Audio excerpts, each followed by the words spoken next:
ele chegou a usar essa expressão que se espalhou pelo mundo, né, de fake news, ou seja, notícia falsa, etc.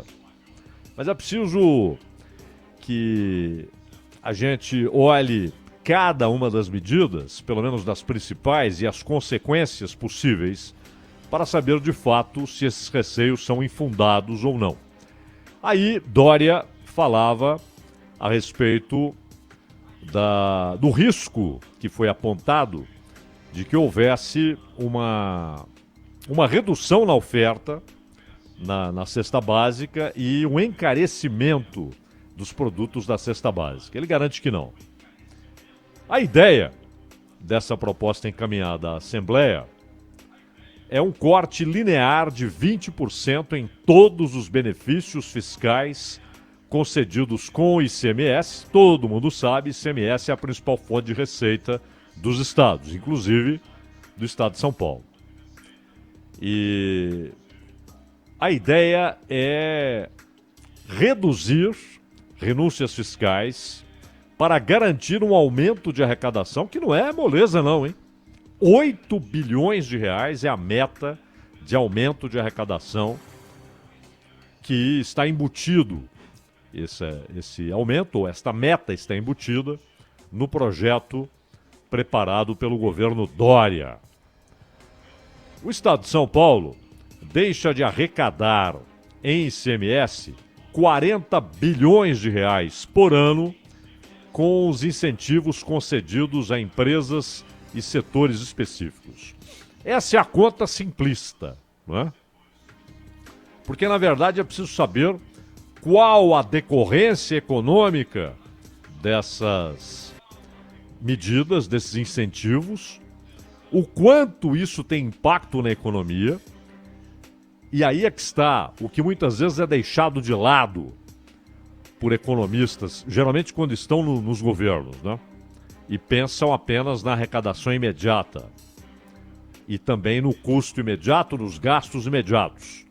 Não fazem cálculos sobre o impacto econômico de uma medida e, portanto, o que ela representa, inclusive em termos de arrecadação, depois de alguns anos.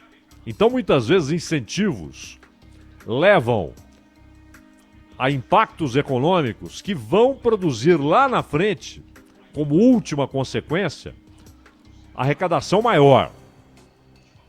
Mas, geralmente, economistas que estão no governo e os políticos que lá estão olham para o seu exercício, para o seu mandato, para o momento em que lá estão e, portanto, quais as consequências para o ano que vem, para daqui a 2 anos, e não para daqui a 5, 10, 15 anos.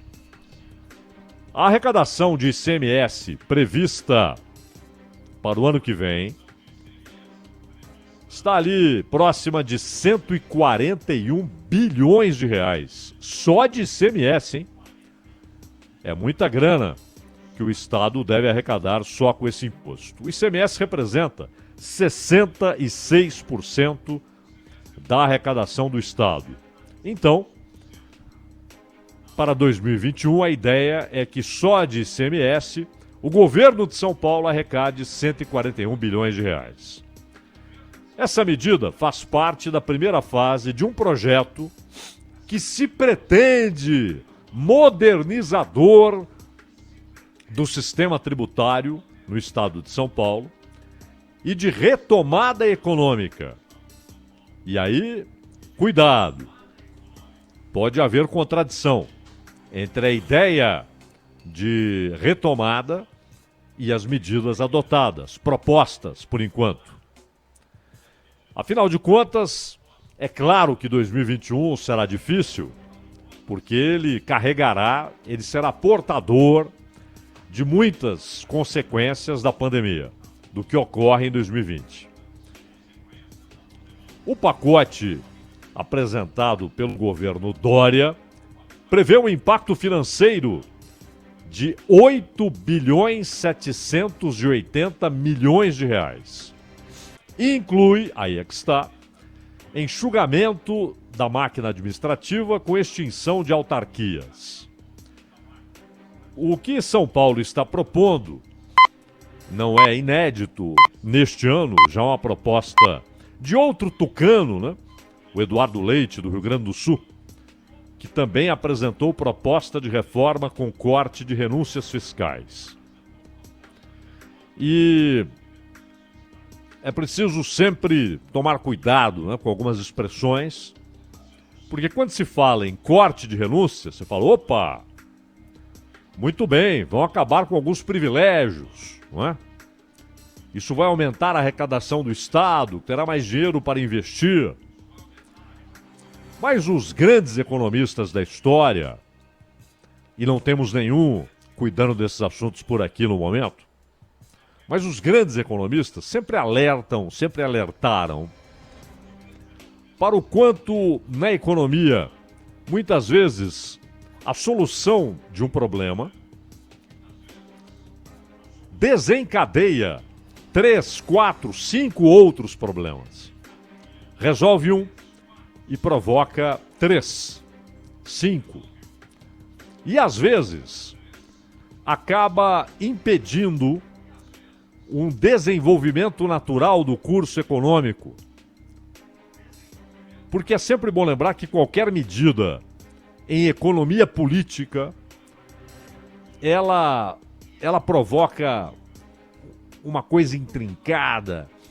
São muitos caminhos que se cruzam em algum momento e muitas vezes com efeitos inesperados. Por isso que algumas soluções irruptivas, algumas soluções que parecem mágicas, que parecem resolver todos os problemas, sempre que elas foram experimentadas por governos na história da humanidade, elas desencadearam problemas novos, muitos dos quais inesperados. E podem levar a uma situação pior do que aquela que se tentou corrigir. O governo federal deve cortar incentivos que equivalem a 4,2% do PIB, com a proposta de criar um novo tributo para substituir PIS e COFINS, não é? Então, tanto o governo federal quanto o governo gaúcho já haviam apresentado propostas por caminhos distintos, não é? E com mecanismos diferentes, mas com a mesma ideia. O que eles chamam de cortar incentivos para aumentar a arrecadação sem criar impostos novos. Embora no caso do governo federal haja a ideia de sim, de inventar um novo imposto. E sobre o governo federal falaremos daqui a pouco sobre nova proposta ruim que saiu do Ministério da Economia, mas mais para frente. O vice-governador de São Paulo, e que é secretário de governo, Rodrigo Garcia, ele foi, nestes 2 meses, o articulador com a Assembleia para aprovação do projeto de lei para que o corte das renúncias entre em vigor em janeiro. Porque é preciso um período de 3 meses para que a medida entre em vigor. Então houve reunião do Garcia com bancada governista e os deputados ouviram que a estratégia faz parte do plano para conseguir equalizar as contas públicas depois do fim da suspensão do pagamento da dívida com a União. E também, lá na Assembleia, surgiu a história de que a aprovação do projeto poderia facilitar, digamos, a liberação de recursos para emendas, aumentando, inclusive, consideravelmente, talvez em até 4 vezes, o volume de dinheiro para emendas de parlamentares na Assembleia Legislativa de São Paulo. Onde, geralmente, os governos estaduais têm tido muita facilidade nos últimos anos, não é? Então, os governos estaduais em São Paulo, há mais de 20 anos, contam com uma folgada maioria na Assembleia Legislativa e, geralmente, o governo estadual não é contestado. Inclusive, quando aparece uma CPI relacionada alguma medida ou algum fato no Palácio dos Bandeirantes ou nas secretarias, esses pedidos sempre foram engavetados, não é? E quando muito chegam à mesa diretora e daí não passam. Quando não param nas comissões.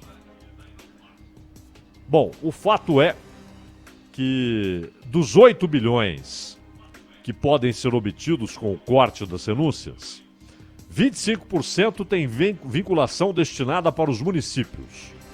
Os cálculos apontam um ganho líquido de 3 bilhões e 400 milhões para os cofres de São Paulo, sem essas vinculações.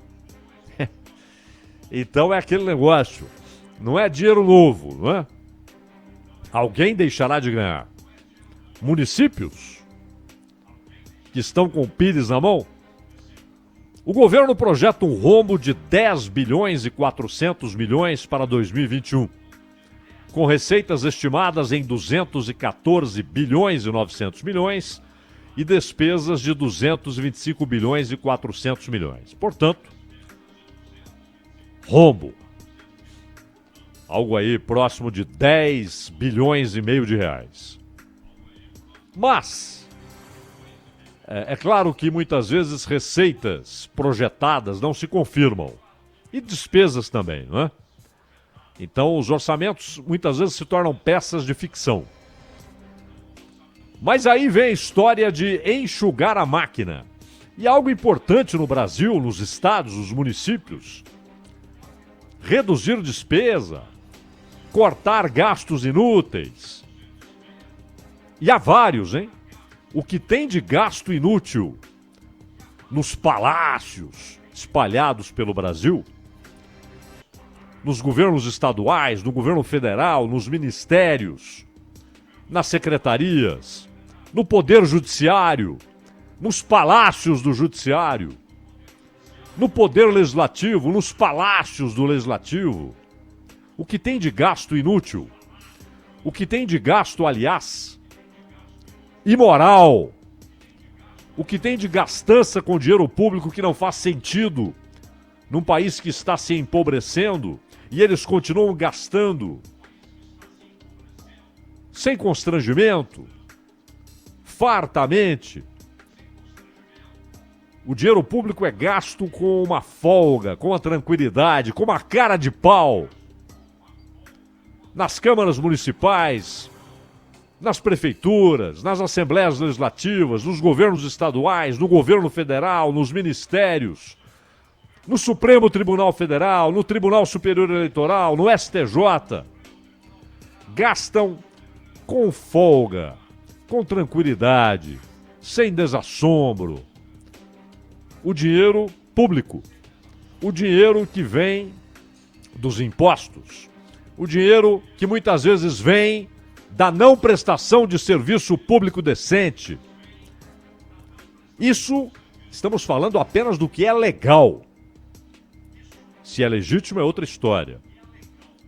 Estamos falando do que é legal, do que está legalizado, embora muitas vezes seja imoral, ilegítimo, mas é legal. Nem entramos no campo do que é ilegal, da corrupção, da roubalheira, do desvio.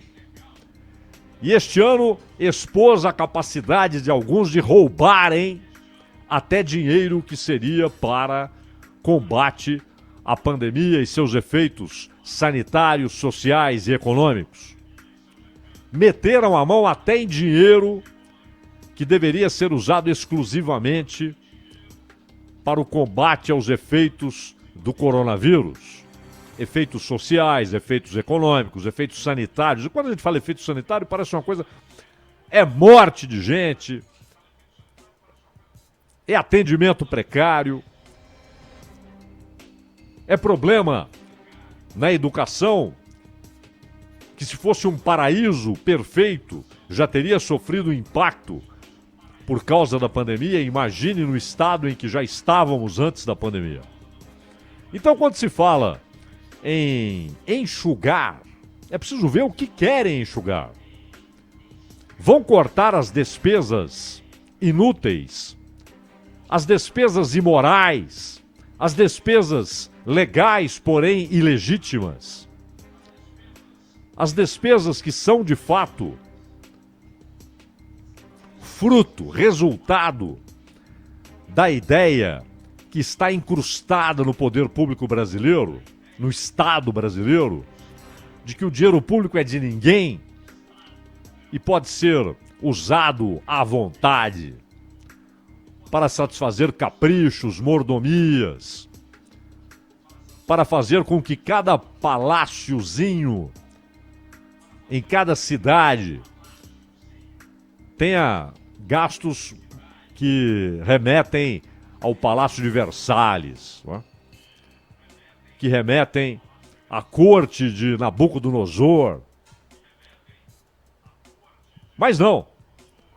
Nem sempre, quando se fala em enxugar, a ideia é atacar essas despesas. Bom, no caso de São Paulo, o que ocorre? Vamos lá. Extinção de fundações e autarquias. Por exemplo, EMTU, empresa que cuida de transporte de passageiros intermunicipais. CDHU, habitação. DAESP, aeroportos regionais. SUSEM, combate de endemias, que hoje é feito pelos municípios na forma de convênios. E aí, isso pode resultar na demissão de 5.600 profissionais seletistas.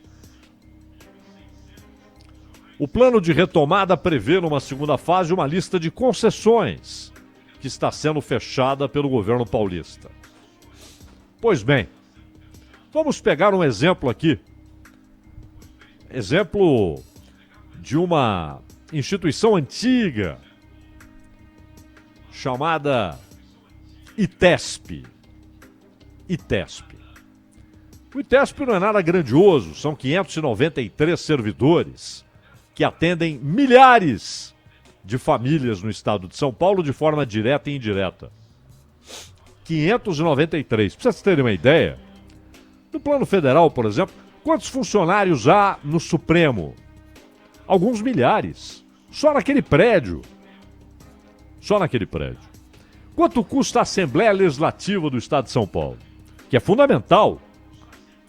Precisamos de poder legislativo em cada canto, em cada estado, em cada município, que fiscalize, que vigie, que apresente contrapontos ao executivo, que represente interesses populares e que seja capaz de deter medidas governamentais contrárias aos interesses populares.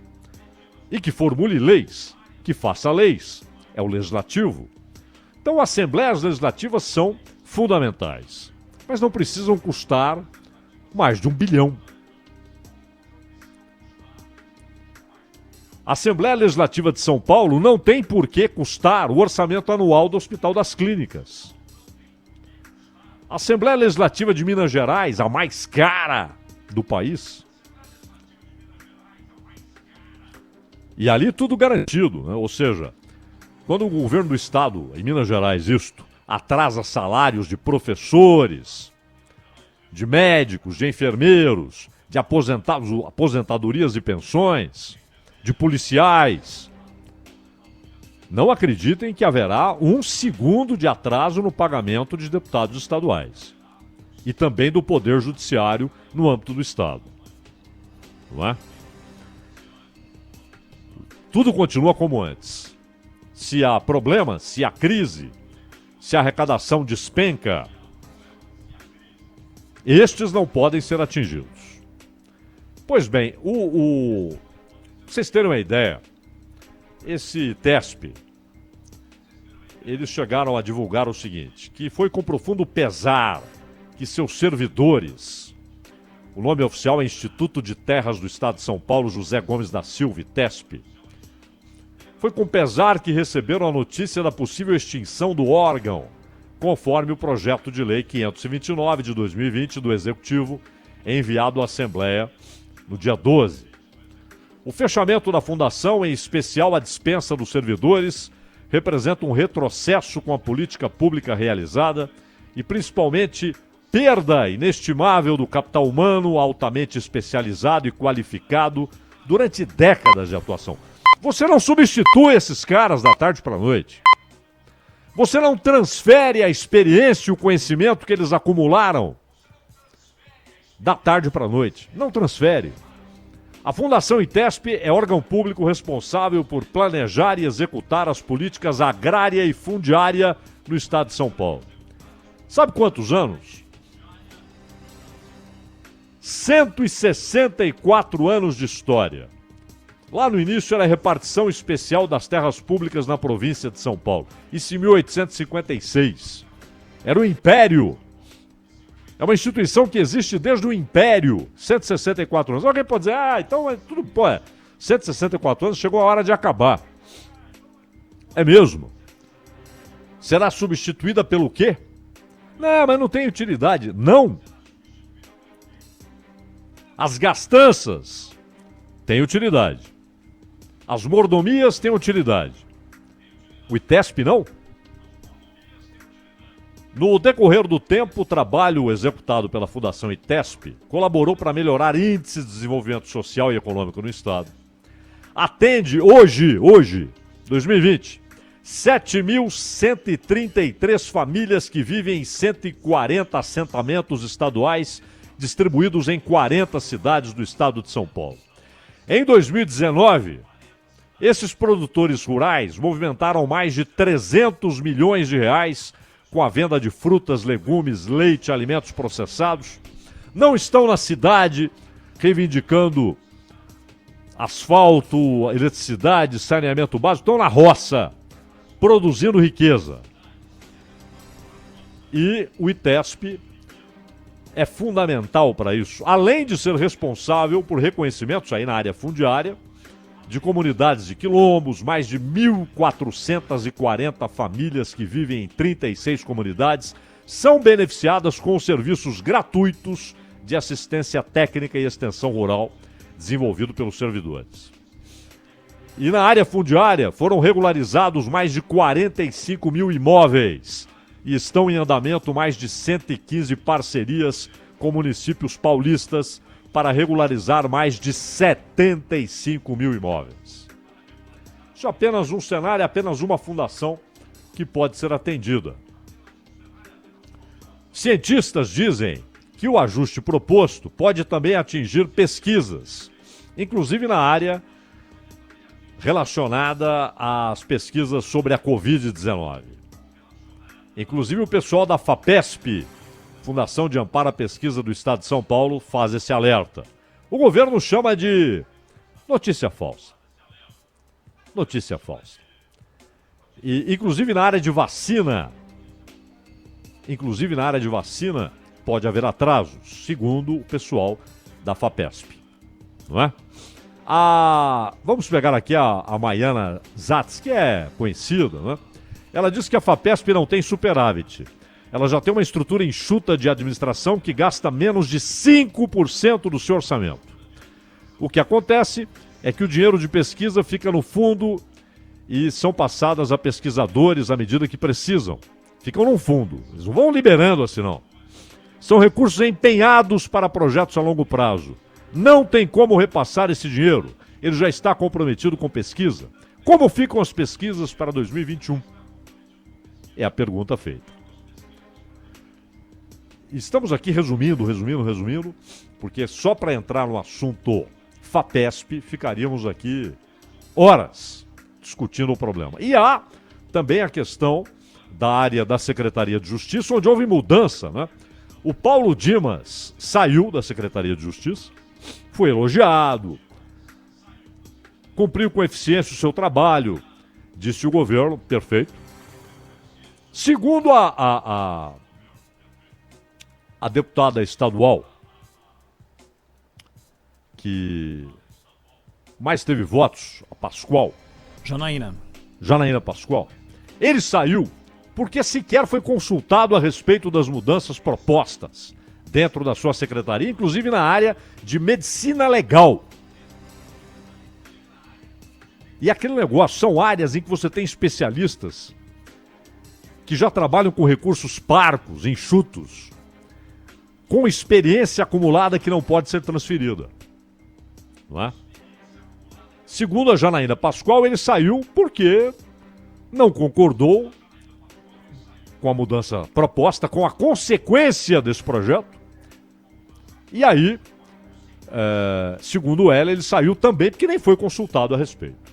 Não sei se a Janaína tem a informação adequada, mas ela é uma deputada estadual e, obviamente, tem informações de dentro da secretaria. Ele foi substituído pelo Fernando José da Costa, que foi advogado de João Dória em algumas ações, mas deixará de atuar como advogado do governador para assumir a pasta da Justiça e Cidadania. Então, é fundamental que você faça ajustes fiscais, que você busque mais arrecadação, que você corte despesas, mas é preciso saber que despesas são atingidas. É preciso cortar mordomia, é preciso cortar a festança com dinheiro público, que se dá largamente, fartamente no país inteiro. Agora, atingir institutos de pesquisa, institutos de extensão rural, aquilo que de fato funciona, que é operacional, que tem mais do que importância, aquilo que é fundamental e que não poderá ser substituído pela iniciativa privada. Porque há coisas inúteis nas mãos do Estado e que devem passar para a iniciativa privada. Nas mãos do Estado não funcionam. E aí você pode colocar para quem vai operar com eficiência porque precisa da eficiência para ganhar dinheiro. Agora, há coisas, há instrumentos públicos que precisam ficar nas mãos públicas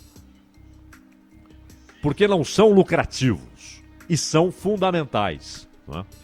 Então, que na Assembleia Legislativa e que a sociedade esteja atenta para saber quais as consequências do pacotão que foi elaborado pelo governo João Dória e enviado à Assembleia Legislativa.